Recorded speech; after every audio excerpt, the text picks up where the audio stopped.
क्योंकि स्टेमलर हम लोगों ने बात की थी स्टेमलर पे, और स्टेमलर, डेल्वेचियो, गुस्टाव रेडब्रक और जॉन रॉल्स, ये 4 लोग जो कांट के की जो विचारधारा है, ये कांट के जो चिंतन का तरीका है, उसी के आधार पर अपनी बात आगे बढ़ाते हैं।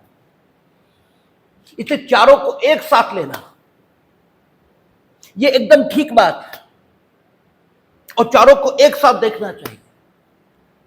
चारों ने बात भी लगभग एक जैसी कही है, उसमें बहुत अंतर नहीं है, और मूल चिंतन कांट का है। कांट का जो मूल चिंतन है, कांट कहता है कि दृश्य की पहचान ये अनुभव निरपेक्ष श्रेणियों में हो सकती है। दृष्टा इसका अनुभव दृश्य के बारे में, इसे जानना जरूरी नहीं है, क्योंकि दृष्टा का जो अनुभव है वह आपको दृश्य की सत्य सूचना देगा ही नहीं, क्योंकि दृष्टा दृश्य के बारे में जब भी बोलेगा तो दृष्टा ये अपने अनुभव के आधार पर बोलेगा, और अनुभव उसका प्रभावित होगा देशकाल और कारणता। इससे यहां आपको एक बात समझ लेनी जरूरी है, और वो बात यह है कि दृश्य से तात्पर्य क्या है। क्योंकि जैसे ये बात बोली जाती है, आप दृश्य का वो अर्थ लेना शुरू कर देते हैं जो पहले क्लास से आपको समझाया गया है कि दृश्य से अभिप्रेत वो है जो दिख रहा है। ये सही है कि दृश्य से अभिप्रेत वो है जो दिख रहा है, लेकिन देखते आप सिर्फ आंखों से नहीं है, आप मन की आंखों से भी देखते हैं। ठीक है, आप कहते हैं जरा दिल से देखो तो भाई ये दिखाई देगा। ठीक है, इसका मतलब देखने कि ये जो क्रिया है इसमें केवल आंख भाग लेती हो ऐसा नहीं है, लेकिन लोकप्रिय तरीका जो देखने का है वो क्या है? आंख। क्योंकि देखने से आप जो कुछ प्राप्त करते हो वो है जानकारी।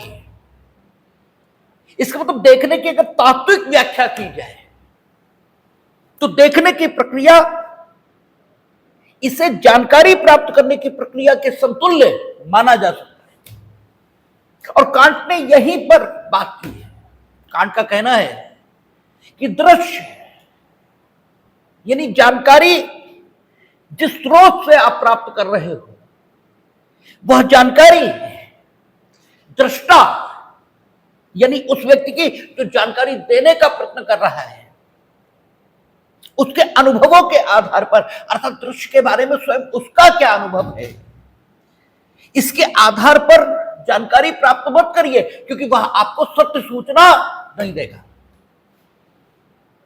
जानकारी अनुभव निरपेक्ष आपके मन का संसार जो है, आपके बोध का संसार जो है, आपके ज्ञान का संसार जो है, उसमें स्वयं विचार करिए तो मनुष्य की जो चिंतनशील प्रवृत्ति है वह चिंतनशील प्रवृत्ति स्वयं दृश्य के बारे में एक सूचना व्यक्ति को उपलब्ध करा देगी।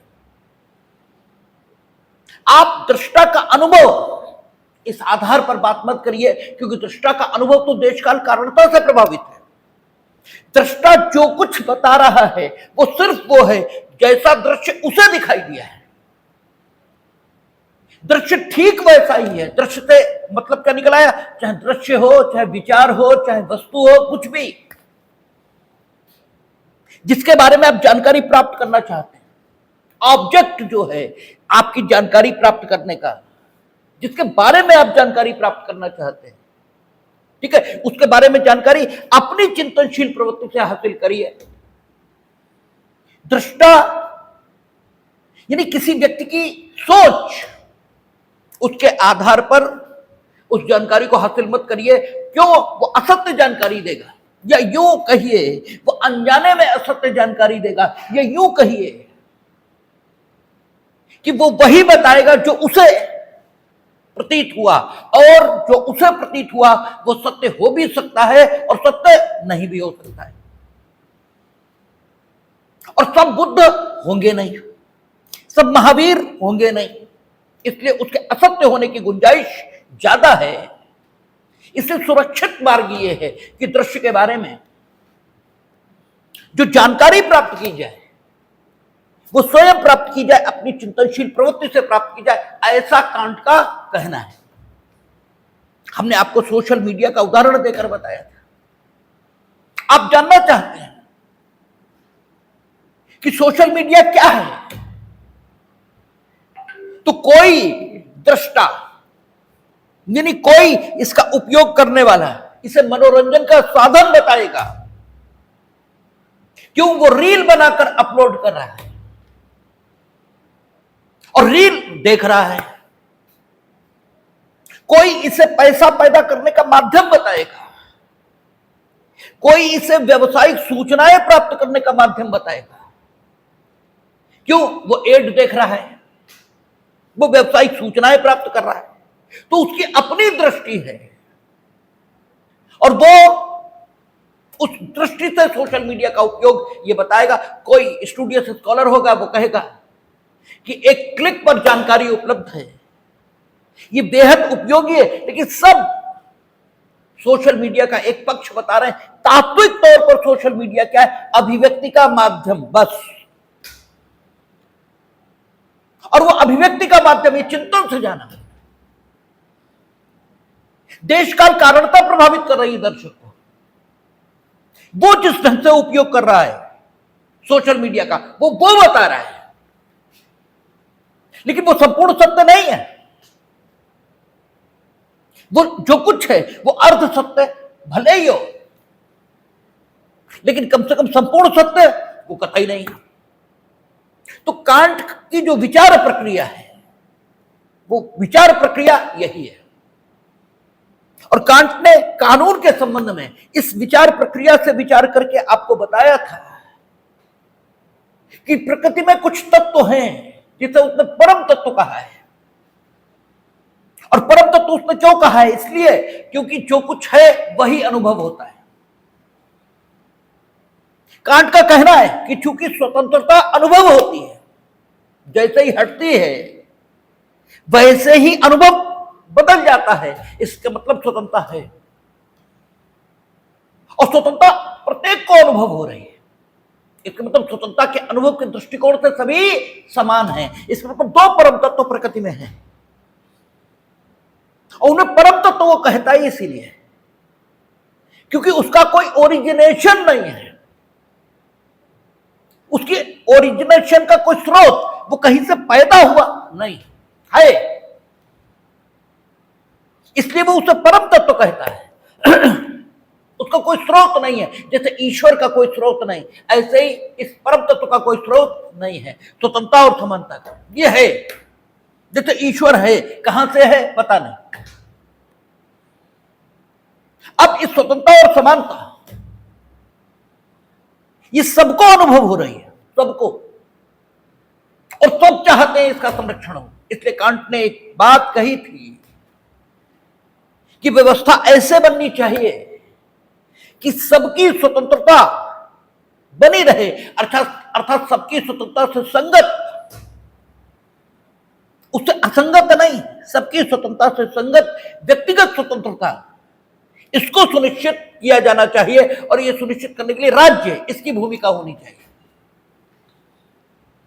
राज्य की भूमिका क्या हो? कांट जो राज्य की भूमिका देखता है वो कहता है राज्य की भूमिका है ऐसी विधि जो सबकी स्वतंत्रता से संगत, व्यक्ति की स्वतंत्रता को सुनिश्चित करने वाली विधि, ठीक है, प्रख्यापित कर सके, ऐसे, ठीक है, डिक्लेयर कर सके, प्रख्यापित यानी डिक्लेयर कर सके, ऐसी विधि के डिक्लेरेशन तक राज्य की भूमिका है, और ऐसी विधि को लागू करने तक राज्य की भूमिका है। ये कांट कह रहा था। स्टेमलर, रॉल्स, गुस्टाव रेडब्रक और डेल्वेचियो उसी की बात को आगे बढ़ा रहे हैं, उसी की बात को आगे बढ़ा। तो मूल संकल्पना इनकी भी यही रहेगी ये भी हर चीज का अनुभव, ये दृष्टा की दृष्टि पर नहीं करना चाहेंगे, ये अनुभव निरपेक्ष जगत में हर चीज का अनुभव करना चाहेंगे। और चूंकि मॉडर्न बात करेंगे, जितना कांट ने सोचा उससे आगे की बात करेंगे, तो कांट ने यह कहा कि प्राकृतिक विधि क्या है कि सबकी स्वतंत्रता से संगत एक जो सामान्य विस्तृत नियम है, उस ठीक है नियम के मुताबिक व्यक्तिगत स्वतंत्रता ये सुनिश्चित होनी चाहिए और उसका संरक्षण किया जाना चाहिए। और इसके लिए आवश्यक विधि के प्रख्यापन का काम, आवश्यक विधि के डिक्लेरेशन का काम ये राज्य का है, और उसको लागू करने का काम भी राज्य का है। ठीक है, अब ये तो प्राकृतिक विधि का सिद्धांत हो गया कि सबकी स्वतंत्रता सुसंगत। अब इसको लागू करने के लिए राज्य की विधि यानी पॉजिटिव लॉ या परिवर्तनशील विधि ये राज्य के द्वारा प्रख्यापित और लागू की जाएगी। लेकिन स्टेबलर कहता है कि कांट ने जो गड़बड़ कर दी वो विधि की संकल्पना और विधि के विचार दोनों को मिला दिया, ये गलत किया। विधि की संकल्पना अलग रखते और विधि का विचार अलग रखते। आइडिया ऑफ लॉ ये अलग होना चाहिए। आइडिया ऑफ लॉ होता क्या है? आइडिया ऑफ लॉ वो होता है जिसके कारण वस्तु होती है, जिस उद्देश्य को प्राप्त करने के लिए कोई वस्तु अस्तित्व में आती है, वो आइडिया ऑफ लॉ है। जैसे आइडिया ऑफ लाइफ क्या है? अगर भारतीय जीवन दर्शन के मुताबिक पूछें तो कहता असतो मां सदगमय, ठीक है, तमसो मां ज्योतिर्गमय। ये आइडिया ऑफ लाइफ है कि हमें असत्य से सत्य की ओर जाना है, हमें अंधकार से प्रकाश की ओर जाना है,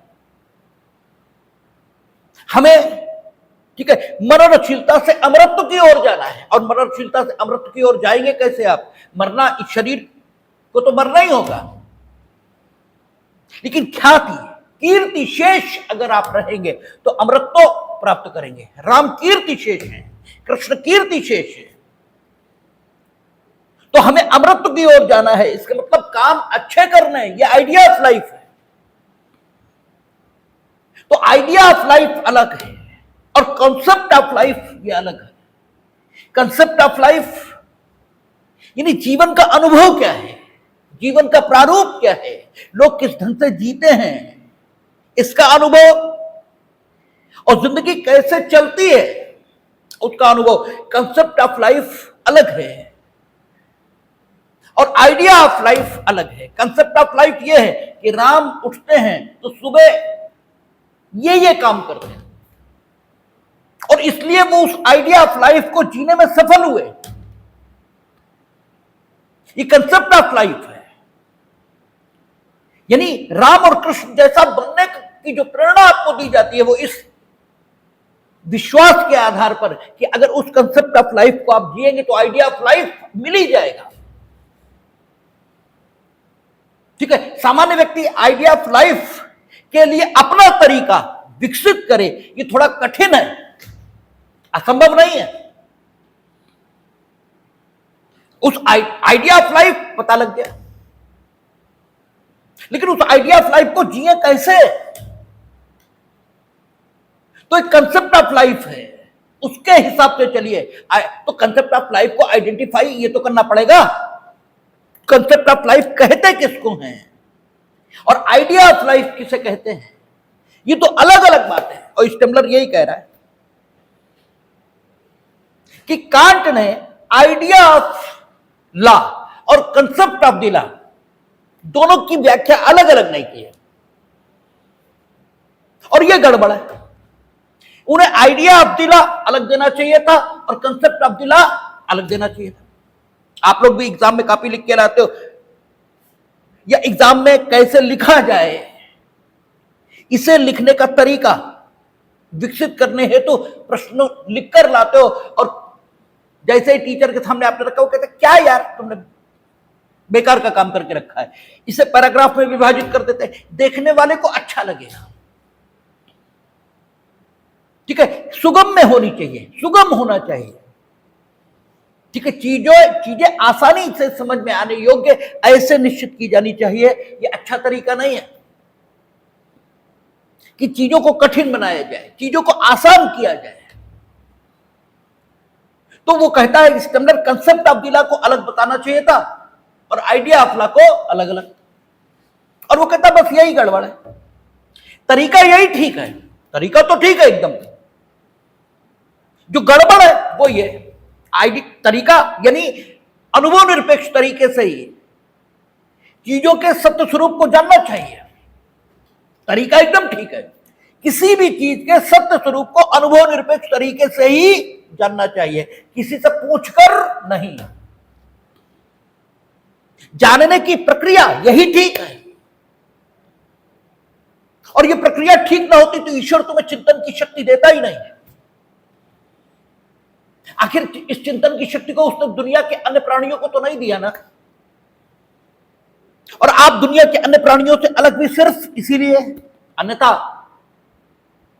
खाना आप खाते हैं तो जानवर नहीं खाते, बच्चों से प्रेम आप करते हैं तो वो नहीं करते। आप में और जानवर में फर्क अगर करें तो सिर्फ यहीं पर है कि आप चिंतन की और अभिव्यक्ति की क्षमताओं से युक्त हैं। आप अभिव्यक्त ये भी कर सकते हैं और चिंतन ये भी कर सकते हैं, और अभिव्यक्ति कुछ सीमा तक तो जानवर भी कर सकता है। आप घर में घुसते हैं तो कुत्ता अपने को अभिव्यक्त करता है, ठीक है, पूर्ण अभिव्यक्ति भले ही ना हो लेकिन सीमित अभिव्यक्ति जानवर में भी है। आप एक, ठीक है, एब्सोल्युटली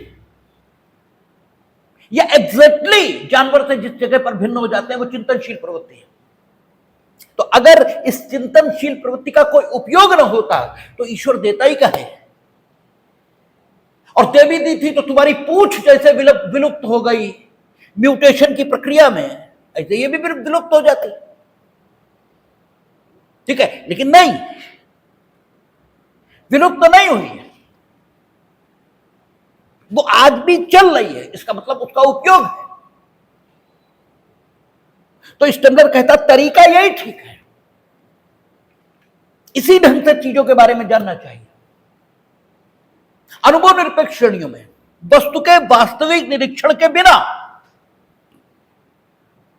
ठीक है, सोशल मीडिया इसका उपयोग तुम भले ही ना करते हो, जो लोग नहीं करते उनसे पूछो क्या है सोशल मीडिया, अभिव्यक्ति का माध्यम है। भले उनका फेसबुक अकाउंट ना हो, इंस्टाग्राम अकाउंट ना हो, गूगल पे कभी ना गए हो, लेकिन वस्तुओं के वास्तविक निरीक्षण के बिना उनके वास्तविक स्वरूप को अनुभव निरपेक्ष ढंग से भी जाना जा सकता है। स्टेमलर कहता है तरीका एकदम सही है, लेकिन संकल्पना और आइडिया ऑफ लॉ दोनों को अलग अलग करना चाहिए था, और जब चाहिए था तो खुद तो करेगा ना, क्योंकि स्टेमलर आपकी तरह बेईमान आदमी तो है नहीं। आप बताते हैं ये होना चाहिए, करते कभी नहीं। भाई बेईमानी किस चीज का नाम है?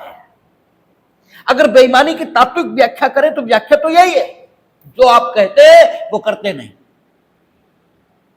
जो आप उचित मानते हैं वो स्वयं को छोड़कर बाकी दुनिया के लिए उचित मानते हैं। जो कुछ आप उचित मान रहे हैं वो स्वयं के लिए भी तो मानिए, और जिस दिन स्वयं के लिए वो उचित मान लेंगे उस दिन बात ही खत्म हो जाएगी, उस दिन कोई बात ही नहीं बचेगी, ठीक है। सबसे पहले स्वयं के लिए वो उचित मानिए। एक दिन कोई नेताओं गालियां दे रहा तो हमने ये कहा, हमने कहा तुम कितने, और नेता जो भी है वो क्या मंगल ग्रह से टपका है? विकसित तो हम में से हुआ और कल तक हमारे जैसा था, ठीक है। इसका मतलब हम नीच हैं, ठीक है, हम नीच हैं। इसलिए किसी ने कहा है कि पुलिसिंग वैसी मिलती है समाज को जैसा समाज खुद होता है, क्योंकि पुलिस मैन कोई टपक तो नहीं रहा, बन तो आप ही रहे, तो बनते ही ना कुछ सींग आपके उगाते हैं और न कोई संवेदनशीलता आपकी छीन ली जाती है, सब कुछ आप वैसे ही रहते हैं जैसे थे। तो अगर नेता नीच है तो नीच तो तुम हो, ठीक है। तो ये स्वीकार करने में बड़ी दिक्कत है कि हम नीच हैं, बस इतनी सी बात है। तो बेईमानी तो इसी का नाम है, लेकिन स्टेमलर क्योंकि विचारक है इसलिए बेईमान नहीं हो सकता। अगर वो कहता है कंसेप्ट ऑफ द लॉ और आइडिया ऑफ लॉ को अलग अलग करना चाहिए था, तो खुद करेगा। अगर वो कहता कि कांट के चिंतन की प्रक्रिया ठीक है, तो कांट के चिंतन की प्रक्रिया से ही आइडिया ऑफ लॉ और कंसेप्ट ऑफ द लॉ को अलग अलग करेगा, ठीक है। और स्टेमलर ने कांट की जो चिंतन की प्रक्रिया है उसी से ढूंढा है किसको, कंसेप्ट ऑफ द लॉ और आइडिया ऑफ द लॉ, दोनों को। कंसेप्ट ऑफ द लॉ के बारे में वो कहता है कि कंसेप्ट ऑफ द लॉ, इसमें विधि का प्रारूप और विधि का अनुभव ये शामिल है, ठीक है। विधि का प्रारूप और विधि का अनुभव, यानी विधि किस रूप में लोगों को अनुभव हो रही है, ये उसने अपनी चिंतनशील प्रवृत्ति से जाना है। और विधि किस प्रारूप में दुनिया में मौजूद है, ये उसने अपनी चिंतनशील प्रवृत्ति से जानने की कोशिश ये की है। और जब उसने अपनी चिंतनशील प्रवृत्ति के आधार पर इन दो बातों की जानकारी का प्रयत्न किया, तो वो जो पाता है वो लिखता है कि विधि प्रारूप और अनुभव में क्या है, अनुलंघनीय सामूहिक स्वेच्छाचारी इच्छा है। दुनिया में वो जो अनुभव करता है कि विधि क्या है, सामूहिक इच्छा है, ये व्यक्ति की इच्छा नहीं है। सामूहिक इच्छा क्या है कि सबकी स्वतंत्रता से संगत, क्योंकि है तो कांट का इच्छा है। बस ये कह रहा है concept of the law, idea of the law, दोनों को मिला दिया है, ठीक है ना। तो इसमें से कंसेप्ट ऑफ द लॉ को अलग कर दो, तो क्या है, सबकी इच्छा है, सामूहिक इच्छा है ना, कि ऐसा ही हो कि सबकी स्वतंत्रता से संगत मेरी व्यक्तिगत स्वतंत्रता, इसकी रक्षा के लिए विस्तृत नियम बनने चाहिए, ठीक है ना। यही इच्छा है ना, तो सामूहिक है ये, ठीक है। सामूहिक इच्छा हुई और कैसी, अनुलंघन ही है, इसका उल्लंघन अनुमित नहीं है, क्योंकि विधि को, विधि यानी राज्य की विधि को, इस विधि अर्थात प्राकृतिक विधि अर्थात परम तत्व पर आधारित विधि, इसके अनुकूल ही होना चाहिए, अन्यथा वो विधि नहीं है, ठीक है ना। तो ये सामूहिक इच्छा है, ये स्वेच्छाचारी इच्छा है और अनुलंघन ही है। स्वेच्छाचारी इसलिए क्योंकि इसके विरुद्ध कुछ भी मान्य नहीं होगा,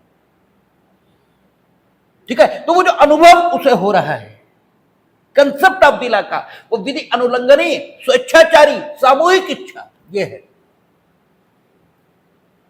उसकी स्वेच्छाचारिता के कारण उसमें संप्रभुता का तत्व आ रहा है, और संप्रभुता के तत्व के कारण स्थिति क्या बन रही है कि कोई विधि से ऊपर नहीं है, सब कोई विधि के अधीन है और सबको उसका पालन करना होगा। सब में विधायक स्वयं शामिल है।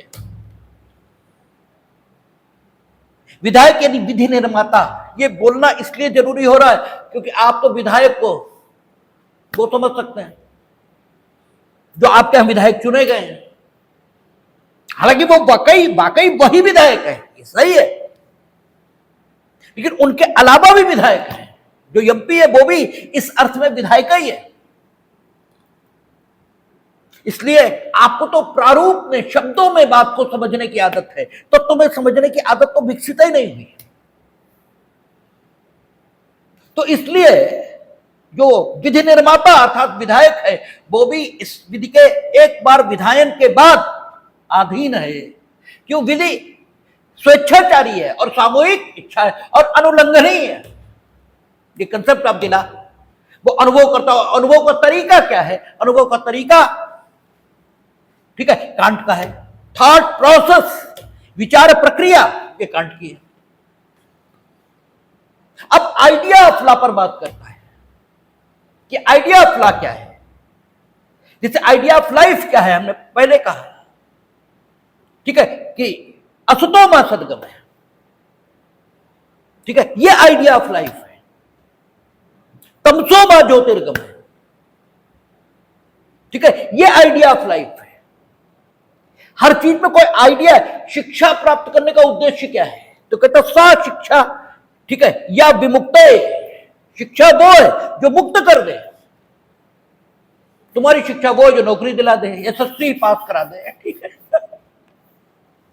तुम्हारी शिक्षा ये, आदर्श क्या है, सा शिक्षा यह विमुक्त है। शिक्षा वो है जो विमुक्त कर दे, मुक्त कर दे, मुक्त कर दे नहीं, स्वतंत्र अवस्था में जाए, स्वतंत्रता परम तत्व है। तो आइडिया ऑफ लॉ क्या है, न्याय का विचार। लेकिन न्याय का विचार क्या है ये देखना पड़ेगा ना, ठीक है। तो न्याय का विचार वो कहता समरसता का विचार है, समानता का विचार है। हमने बार बार कहा कि दिक्कत यह है कानून में, न्याय का विचार ये विधि का आवश्यक अंग है, ये तो सब मानते हैं, लेकिन स्वयं न्याय का विचार क्या है, इसमें दिक्कत है। जैसे हम कहते हैं मूर्ख, ठीक है, चिरायु हो और मूर्खता अमर रहे, ठीक है। तो हमारी मूर्ख की डेफिनेशन आपकी डेफिनेशन से अलग है। या यूं कहें, मेरी मूर्ख की डेफिनेशन वो है जो आप मानते हैं किंतु कहते नहीं, ठीक है, अपनी इमेज बचाने के लिए। क्योंकि समय समय पर आप जिसे भला आदमी बताते हैं, वो भला आदमी कौन है, जो टू व्हीलर पर कुत्ते को आगे बैठाकर पत्नी के साथ बरमूडा पहनकर किशोरी किसी चाट के ठेले पर खड़े होकर पानी पूरी खा रहा है, वो आपकी नजर में भला आदमी है। आप उसे भला आदमी बताते ना, मेरी नजर में निहायत स्वार्थी आदमी है। मेरी नजर में भला कौन है, जेम्स बॉन्ड। हमारी नजर में भला कौन है, एडिसन। भला कौन है, फैराडे। हमारी नजर भला कौन है, भारत की ऋषि परंपरा। ये हैं भले, जिन्होंने जिंदगी में अपने लिए कुछ किया ही नहीं, और आप इन्हें महान बताते हैं इसलिए ताकि आप जब महान बता देंगे तो आप ये स्थापित करने में सफल हो गए कि इन्हें ईश्वर ने विशेष गुण देकर भेजा था जो हमें देकर नहीं भेजा, और इसलिए ये महान हो गए। आप अपने को बचा लेते हैं इन्हें महान बताकर। ये महान नहीं थे, ये महान बने। शुरुआत में ये आप जैसे थे, लेकिन अगर ये कहते तो तुमसे भी वही बनने की अपेक्षा होने लगेगी, फिर तुम नीच दिखाई देने लगोगे। तो खुद को बचाने के लिए आप इन्हें महान बता देते हैं, इनकी पूजा शुरू कर देते हैं, जबकि ये पूजा की वस्तु नहीं है, ये अनुकरण की वस्तु है। इनका अनुकरण होना चाहिए। ये पूजा के योग्य नहीं है, ये अनुकरण के योग्य है। लेकिन पूजा आप इसलिए नहीं शुरू करते कि उनके प्रति कोई आस्था और श्रद्धा है। नो, करता ही नहीं है, वो तो बिल्कुल ही नहीं है। क्योंकि आस्था और श्रद्धा होती तो उन्होंने जो किया उसे आप मूर्खता करके प्रचारित न करते हैं। सोचो, जो ऋषियों मुनियों ने किया आपका लड़का करे तो आप क्या कहेंगे, आवारा हो गया, आवारा हो गया। This will be the bird, ठीक है। गौतम बुद्ध की तरह अगर तुम घर से सत्य की खोज पे चले जाओगे, कहा जाएगा भाग गया, ठीक है। जब गौतम बुद्ध हो जाओगे तब तो बात ही अलग हो गई, ठीक है ना। तो आप खुद को बचाते हैं। वो कहता आइडिया ऑफ लॉ क्या है, वो कहता आइडिया ऑफ लॉ समरसता का विचार है।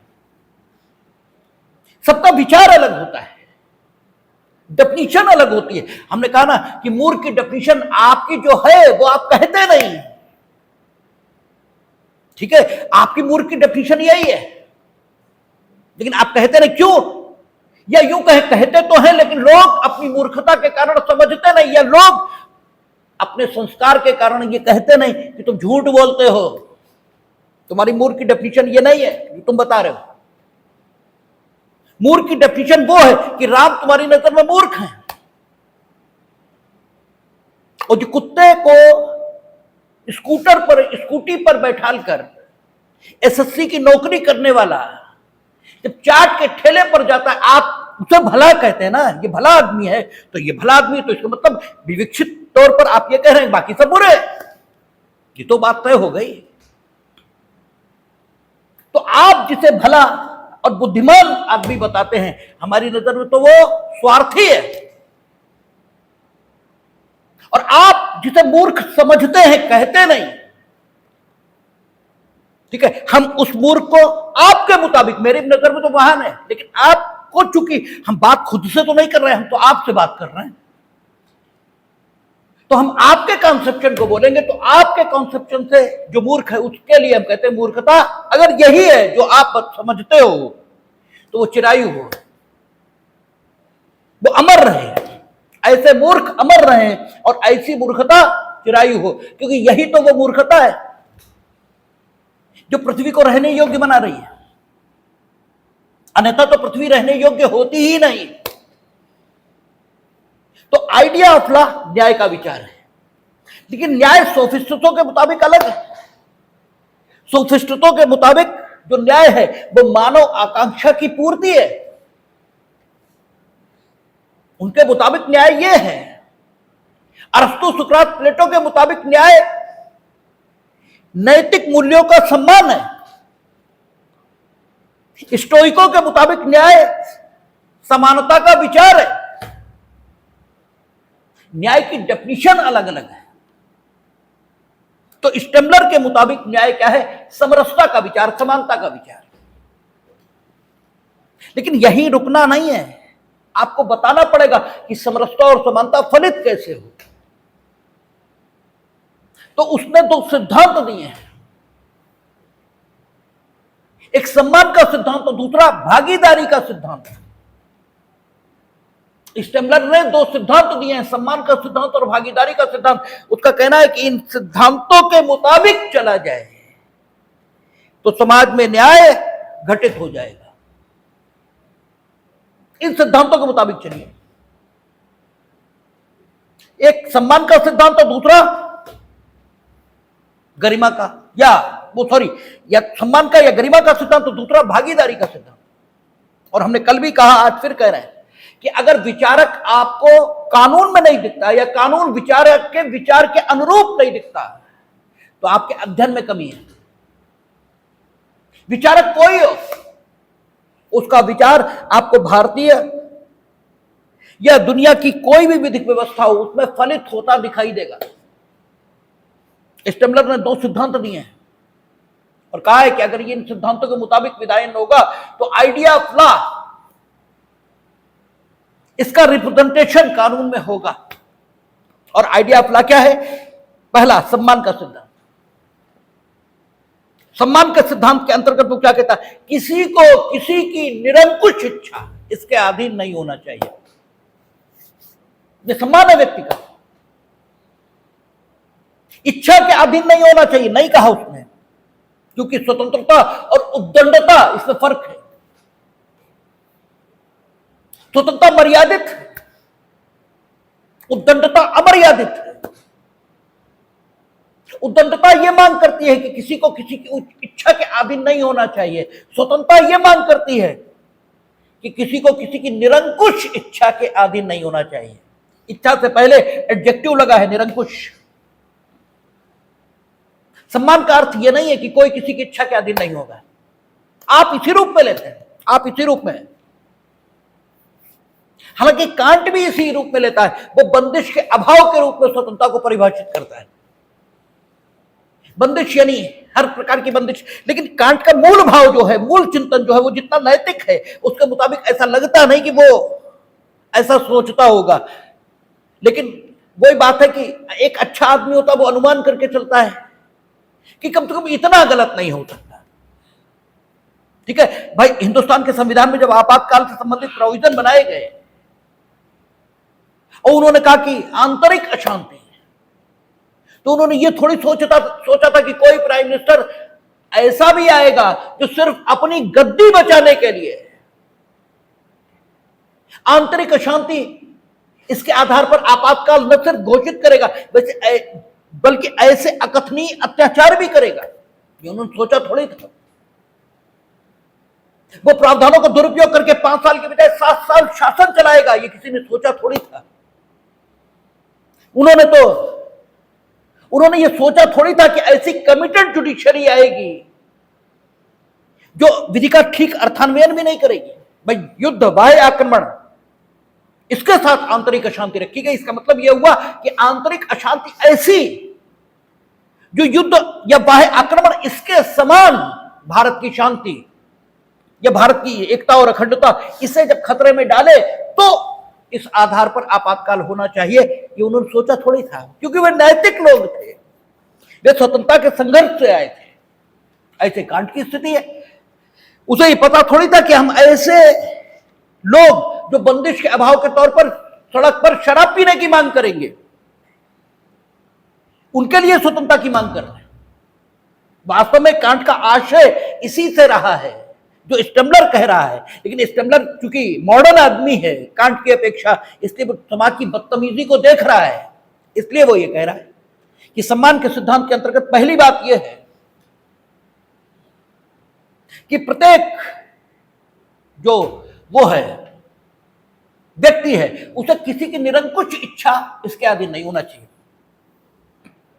और सम्मान के दूसरे सिद्धांत के अंतर्गत वो कहता है कि प्रत्येक विधिक मांग इस प्रकार रखी जाएगी कि बाध्य व्यक्ति सहप्राणी बना रहे। ठीक है, मान लीजिए,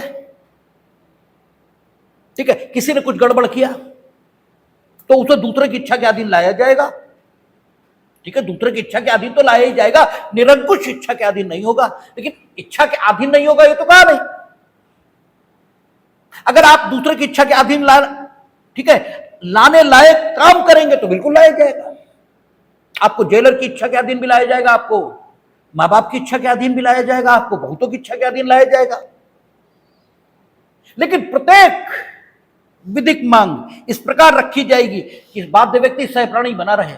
इसके बाद भी उसने नो डाउट ऐसा किया है जो निरंकुश इच्छा, ठीक है, जो से मुक्ति किंतु इच्छा के अधीन उसे ला रहा है। इच्छा के अधीन तो वो आ गया, लेकिन फिर भी आप उससे इस प्रकार व्यवहार नहीं करेंगे कि मानो वो प्राणी ही नहीं है, मानो वो आदमी ही नहीं है। चलो उसने कत्ल किया, हम फांसी देंगे तो क्या हाथ से लटका देंगे? क्या उल्टा पैर से बांध देंगे? आदमी की तरह व्यवहार तो करिए, जानवर की तरह व्यवहार थोड़ी हो सकता है।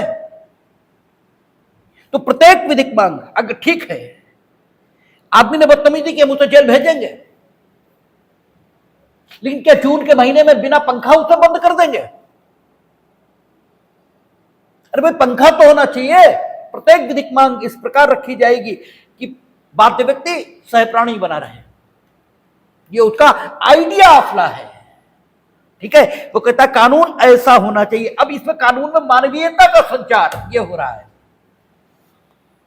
और इस मानवीयता की बात क्यों हो रही है? क्योंकि स्टेमलर जिस युग में आया है वो सेकंड वर्ल्ड वॉर के बाद का युग है। सेकंड वर्ल्ड वॉर में मानवता के विरुद्ध इतने अपराध हुए हैं, और वो अपराध का जिम्मेदार कौन है? एनालिटिकल थ्योरी जो हम लोग पढ़ेंगे, हिस्टोरिकल थ्योरी जो हम पढ़ेंगे, उसके बाद का काल है ये।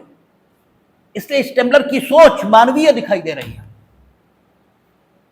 ये सम्मान का सिद्धांत है। फिर भागीदारी के सिद्धांत पर वो आता है, कहता भागीदारी का सिद्धांत ये भी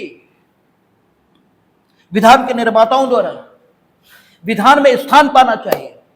और भागीदारी के सिद्धांत में वो क्या कहता है कि प्रत्येक, ठीक है, आपका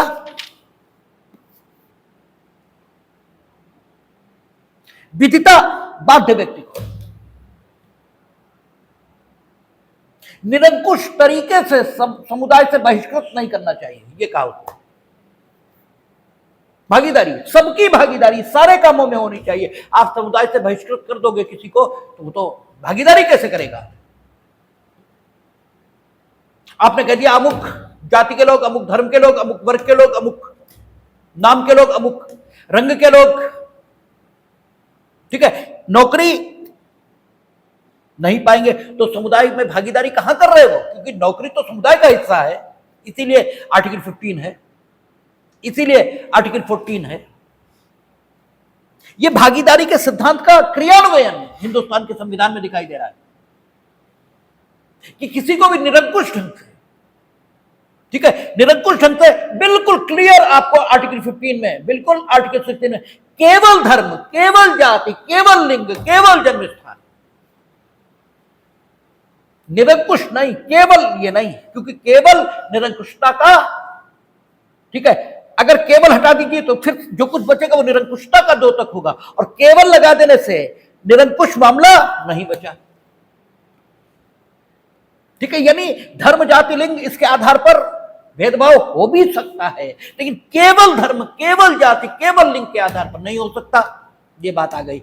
यानी बिल्कुल ठीक स्टेमलर आपको दिखाई देंगे आर्टिकल 14, 15, 16 इस सब में केवल,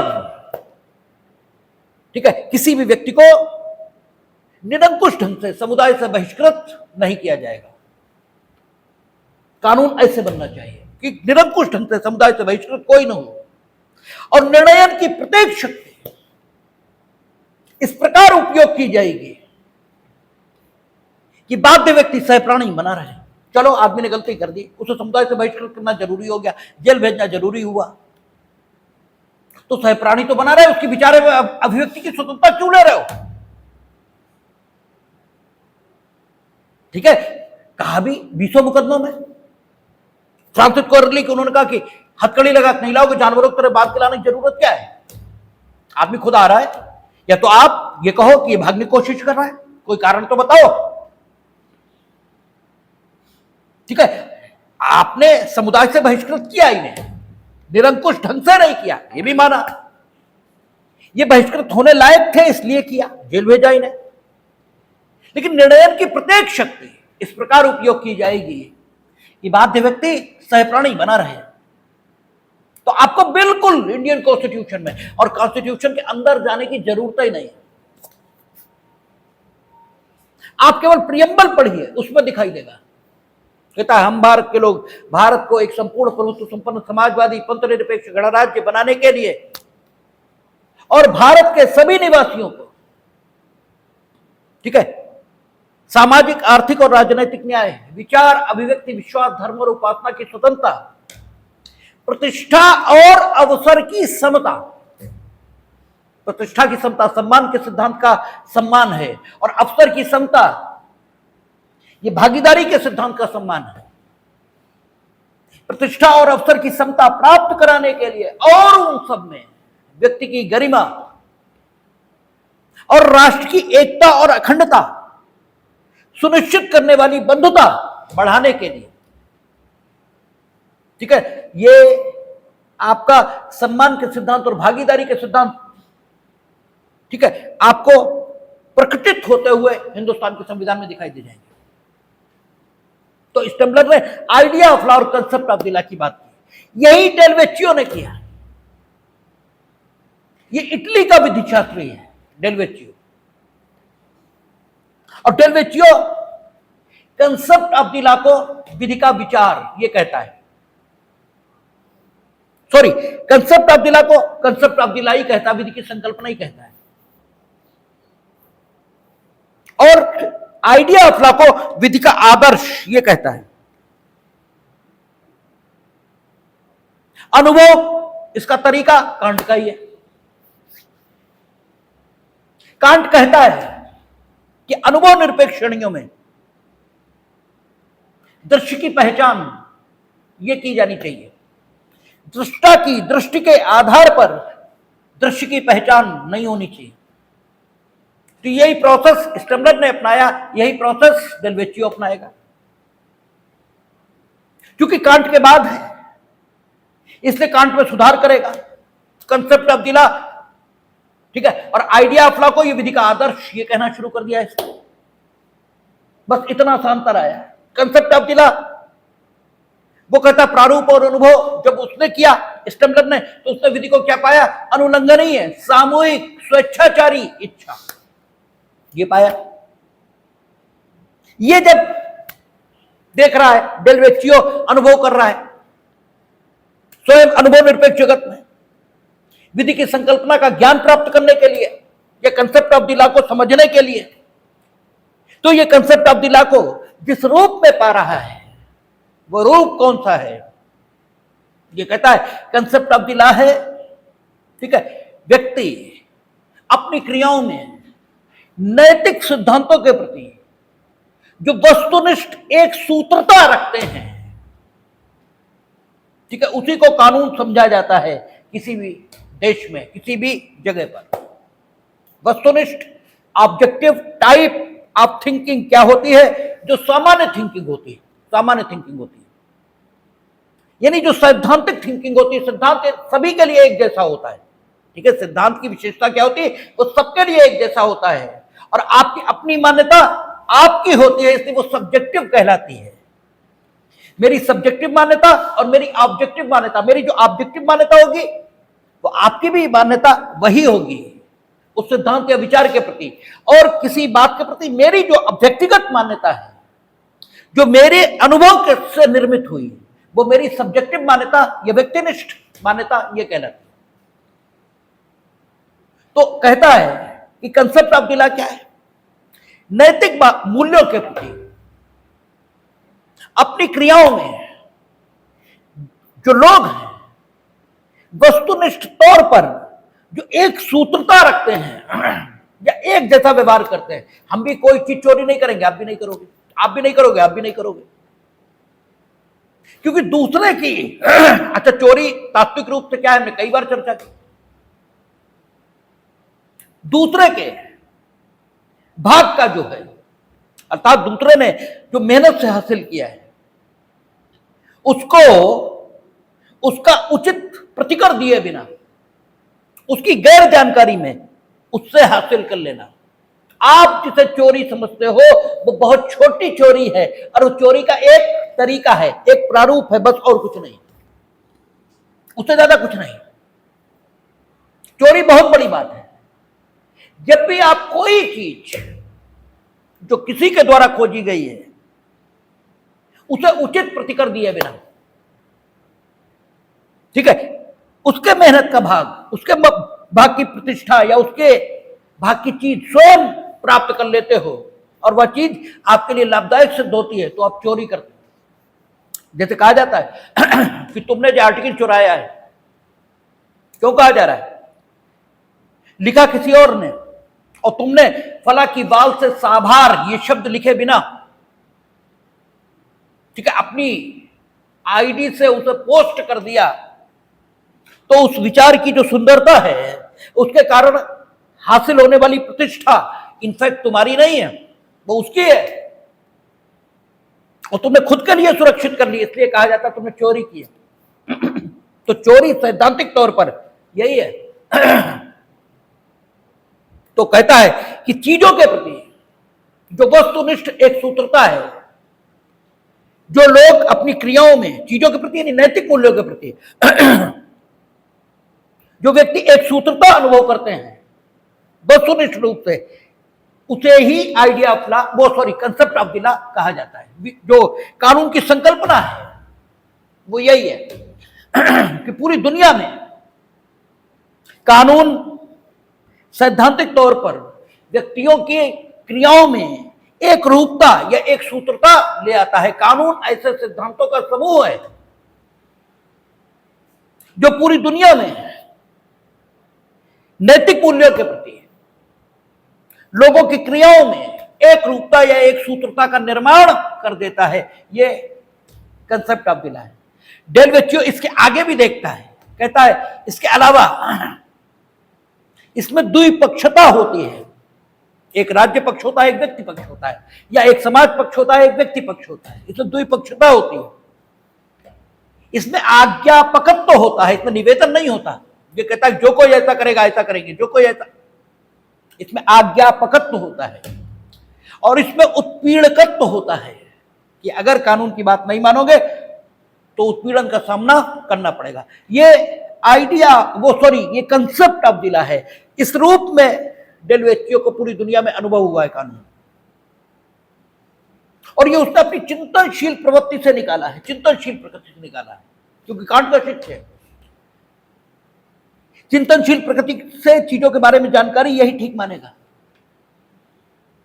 दूसरों के अनुभव से कुछ सीखना नहीं चाहेगा, क्योंकि दूसरों का अनुभव प्रभावित है उनके देशकाल और कारणता से। वो सत्य अनुभव नहीं है। डेलवेचियो आगे कहता है कि विधि का आदर्श क्या है या आइडिया ऑफ लॉ क्या है। तो आइडिया ऑफ लॉ को वो मानव स्वायत्तता, इसकी मान्यता, और मानव स्वायत्तता को मान्यता मिलेगी तो मानव स्वतंत्रता को अपने आप मान्यता मिलेगी। Individuality of the human being, आदमी आदमी है, ये इसकी मान्यता जितनी बढ़ती जाएगी, जैसे होता है ना अनुच्छेद 21 का जो एक्सटेंडेड व्यू है वो डेलवेचियो के सिद्धांतों पर है। अनुच्छेद 14 का जो एक्सटेंडेड व्यू है, मानव स्वायत्तता की बढ़ती मान्यता। अगर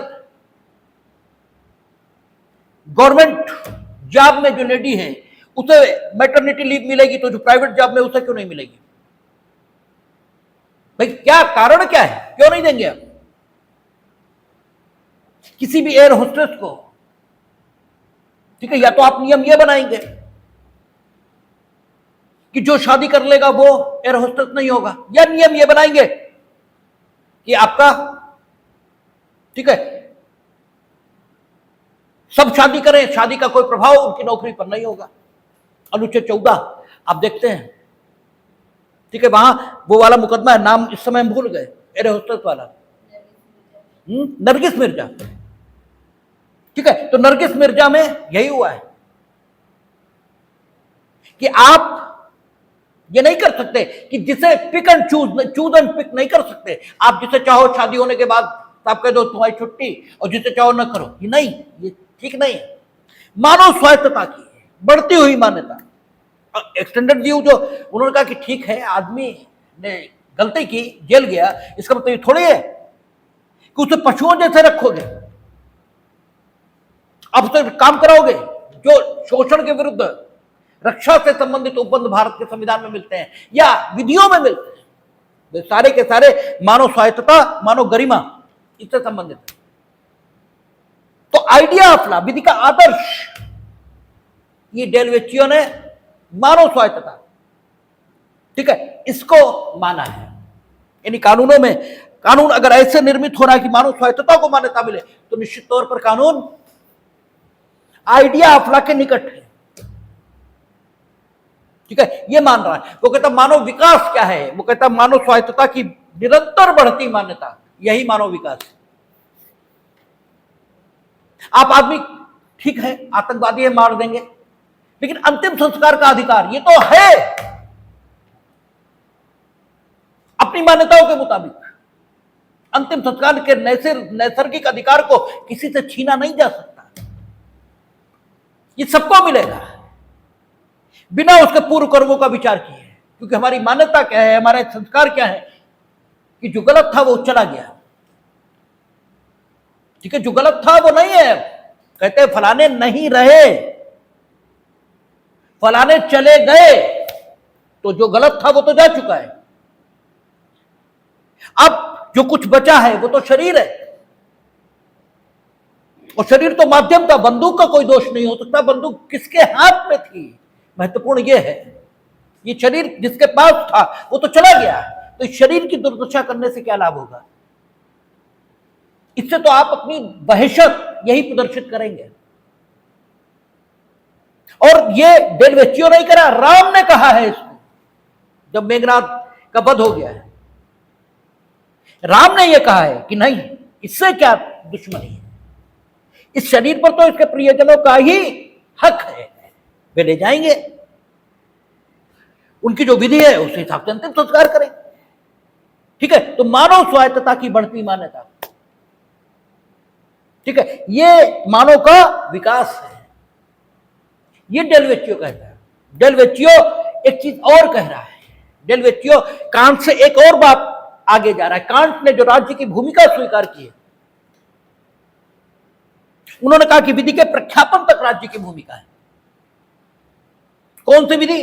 जो स्वतंत्रता के नैसर्गिक विचार का संरक्षण कर रही है, ठीक है ना, और उसको लागू करने तक राज्य की भूमिका है।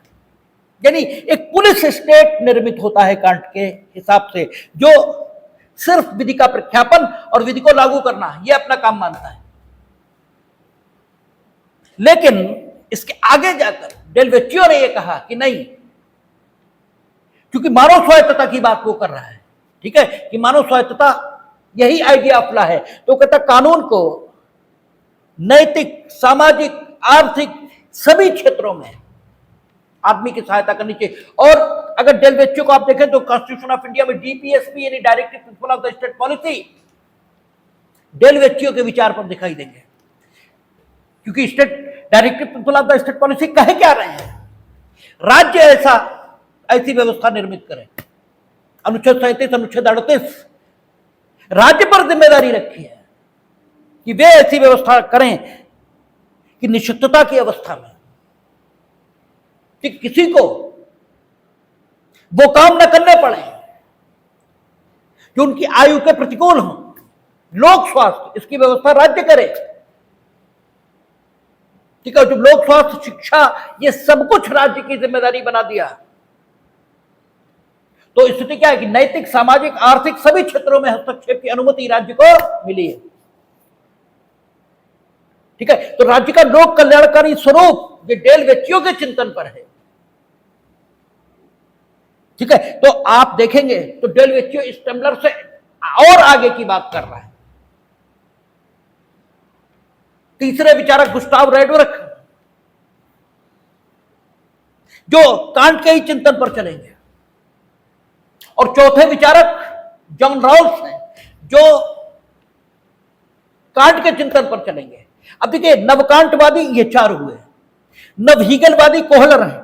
हम कोशिश करेंगे कल हम कोहलर को इन दोनों के साथ, क्योंकि कांट की बात चल पड़ी थी इसलिए हमने उठा लिया, इन दोनों विचारकों के साथ कोहलर को भी निपटा लें ताकि हीगल और कांटवादी ये अलग हो जाएंगे। फिर नवथॉमिस्टवादी आएंगे, ठीक है। थॉमस विचारधारा थॉमस एक्विनास के साथ आई थी, ठीक है ना। तो थॉमस एक्विनास ने जो कुछ कहा उसी पर नवथॉमिस्ट विचारधारा आएगी, जिसके प्रमुख विचारक जेम्स फिनिस होंगे। फिर एक नवीन मूल्य परक विचारधारा आएगी, ये सेकुलर विचारधारा इस फिक्ते की विचार श्रृंखला के आधार पर यह निर्मित होगी, इसका किसी ईश्वर से कोई ताल्लुक नहीं होगा। एडमंड काहन उसके प्रमुख विचारक होंगे, और इस रूप में ये 2-3 दिन लगेंगे अभी हमें नेचुरल लॉ खत्म करने में, तब ये नेचुरल लॉ कंप्लीट होगा।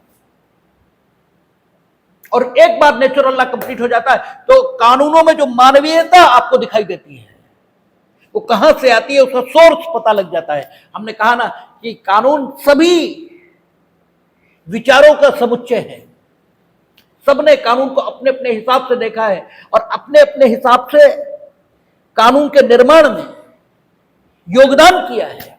कानून में जो मानवीयता का पक्ष दिखाई देता है, कानून में जो मूल्यों का पक्ष दिखाई देता है, वो नेचुरलिस्टों का कानून को योगदान है। कानून में जो प्रारूप का और उत्पीड़कत्व का तत्व दिखाई देता है, जिसके कारण कानून समाज में लागू हो पाता है, ठीक है, उसमें योगदान एनालिटिकलों का है, प्रमाणवादी विचारकों का। कानून में इतिहास, परंपरा और विरासत, इसे संरक्षित करने की जो प्रवृत्ति दिखाई देती है, उसमें योगदान हिस्टोरिकल स्कूल के लोगों का है। कानून में जो आवश्यकताओं की पूर्ति के तत्व दिखाई देते हैं, अर्थात आवश्यकताओं की पूर्ति का जो निर्देश कानून देता है, वो सोशलॉजिकल विचारधारा, समाजशास्त्री विचारधारा, इसके आधार पर है।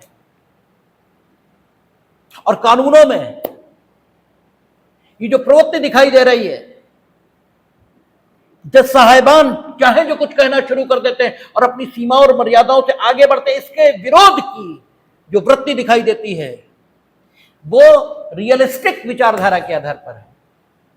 और अब एक नई बात शुरू हुई है, एक मॉडर्न थिंकिंग शुरू हुई। कानूनों में जो नारी संरक्षण की बात चल रही, फेमिनिज्म दिखाई दे रहा है हर चीज में, वो ठीक है, आपका अधुनातनवाद, ठीक है, जो आधुनिक चिंतन है उसके आधार पर दिखाई देता है। तो कानून सभी चीजों का समुच्चय है। कोशिश हम करेंगे कि कल कोहलर, गुस्टाव रेडबर्ग और जॉन रॉल्स तीनों को खत्म कर लें, ठीक है, बात करें।